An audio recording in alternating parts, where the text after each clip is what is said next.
Outer Banks Season 1 was gnarly, so good. The season had 5 main arcs: the backstory, the treasure hunt, the new foe, the fugitive, and the phantom. Let's start with the backstory, which we learned primarily in Episode 8. The Outer Banks are a strip of barrier islands off the coast of North Carolina, and there are 2 classes of people there. The upper class, who are referred to as the Kooks, and the lower class, who are referred to as the Pogues. John B's father, Big John Rutledge, is a Pogue.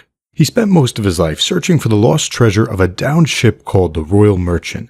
So when he figured out where the gold was, he told his new partner, Ward Cameron, that the split would be 80-20. He and Ward then fought, and by accident, he hit his head very badly. Ward threw him overboard, thinking that Big John was dead, but he wasn't. Big John washed up on the shore of an island and scratched the word Redfield into his compass before he died.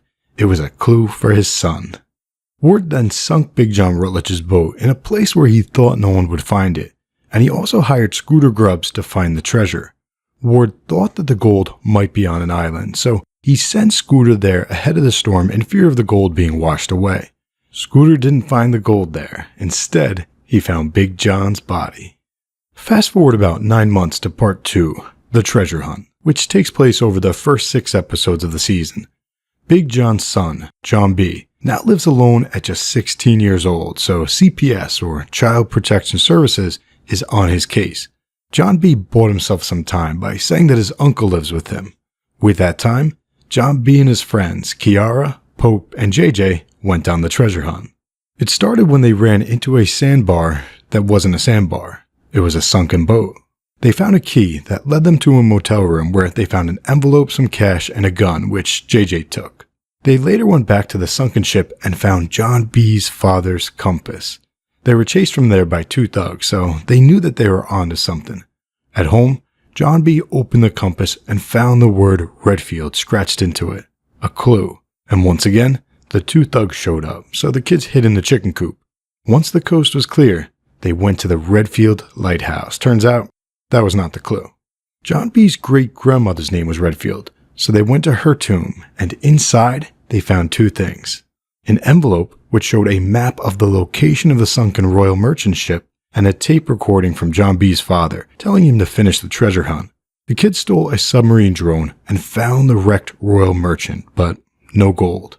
Later, John B. was taken by Child Protection Services, but he escaped them. He came across Sarah, and she took him to her house to clean out his wound. While she did so, he asked her about the painting. The painting was of Denmark Tanny, founder of Tanny Hill. Sarah told John B. that Denmark Tanny was a mystery. He showed up out of nowhere and bought all the land with gold. That caused John B. to wonder if the gold wasn't at the Royal Merchant shipwreck, because Denmark Tanny had the gold on land. Sarah told John B. that when her family moved in, there were a lot of documents about Denmark Tanny, so they donated them to Chapel Hill. So John B. and Sarah went there to read that information. They found some clues to the gold, and later, John B. had his teacher translate the bits that were written in Gullah, a lost Creole language. Turns out, Denmark Tanny's final letter was a clue to his son that the gold was at Parcel 9 near the water. And it's worth noting, Denmark Tanny's final clue to his son was a nice nod to Big John Rutledge's compass clue to John B. So John B. had Sarah get her father's old plat map and determined that the gold was at Miss Crane's house at the bottom of the well. John B. took 1 bar, but Miss Crane chased them off, so the kids had planned on going back to get it all. But unfortunately, Ward got to it first. But we're getting ahead of ourselves. Part 3 of 5, the new foe, Ward Cameron. Ward offered to be John B.'s legal guardian, but not out of kindness. He did it because his daughter Sarah had taken the old plat map, so Ward suspected that John B. knew where the gold was. So Ward took John B. far out into the ocean and tried to convince John B. to work with him. In his pitch, he mentioned Redfield, the name that John B.'s father had scratched into the compass. John B. immediately wondered how Ward knew about Redfield, so he called him out as having killed his father, and Ward tried to kill John B. in return, but John escaped. Earlier in the episode, Ward Cameron's wife had told him how Miss Crane was selling her house after being broken into and robbed by children. That's when it clicked. John B. had found the gold, and Miss Crane's house had been broken into by kids, so Ward realized that the gold was at Miss Crane's house, so he went there and got it himself. He then put it onto a plane to fly it to the Bahamas. But Lana told John B. the truth about Ward and his father, so John B. drove to the airport and stopped the plane from taking off. Meanwhile, Sheriff Peterkin found out from Lana Grubbs that Scooter had gone to the island the night he died. So she went there and found Big John Rutledge's glasses. So 4 big cases had happened in the last year. Big John Rutledge had gone missing, Scooter Grubbs drowned, and 2 mainlanders dead by homicide. Sheriff Peterkin determined that they may be connected and got Lana to confess that Ward was behind it all. So Sheriff Peterkin went to the airport and began to arrest Ward.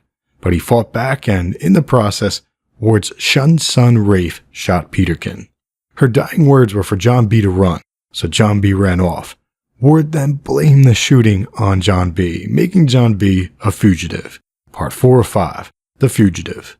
John B. went to the police to tell the truth, but he didn't trust them, so he ran. He met up with his friends, and they all determined that no one would believe John B.'s word against Ward Cameron's word, so they decided that John B. would have to escape the island. John B. was spotted in the car, so Pope drove off. John B. got out and ran as the kids kept driving to lure off the police. John B. tried to hide in the house, but Kels found him and trapped him in a room and called the police. John B. escaped and then hid up in the church tower. But Topper found him there and rang the bell to give away his position. But then Topper finally saw the light and helped John B. and Sarah escape. Meanwhile, John B.'s friends got a couple weeks of food and JJ's father's legendary fast boat, the Phantom. Part 5, The Phantom. John B. was a wanted fugitive, so the local police called in the SBI. Sarah told them the truth. John B. didn't kill Sheriff Peterkin. Her brother, Rafe, did. Then she escaped. She met up with John B., but they eventually split so that John B. could go back to his house and get some money. The plan was for Sarah to meet him at the boat dock, but she got picked up by a friend of the family on the way there. Luckily, Sarah found John B. as he drove off, so she joined him. They tried to sneak by the watch point by turning off the boat lights and slowly floating past, but as they did so, the season-long power outage ended, and they were spotted by the lighthouse. John B. and Sarah had intended to go north through the marsh, but the chase forced them south into the storm. The feds tried to get Ward to guilt-trip John B. into turning around since John B. was putting Sarah's life in danger by driving into the storm. But John B. did not turn around, and on that radio call, John B. outed Ward as the big bad. The police lost track of John B. and Sarah, and their boat capsized. Somehow, they found life vests in the wreckage and survived the night. Sarah used the gold bar to signal their position, and they were picked up by a boat sailing to the Bahamas, the very place where Sarah's father, Ward, had flown the gold to. So new plan. Instead of starting a new life in Mexico, the treasure hunt was back on. That's how season 1 ended. What a surprisingly good show. Season 2 is on Netflix later this month.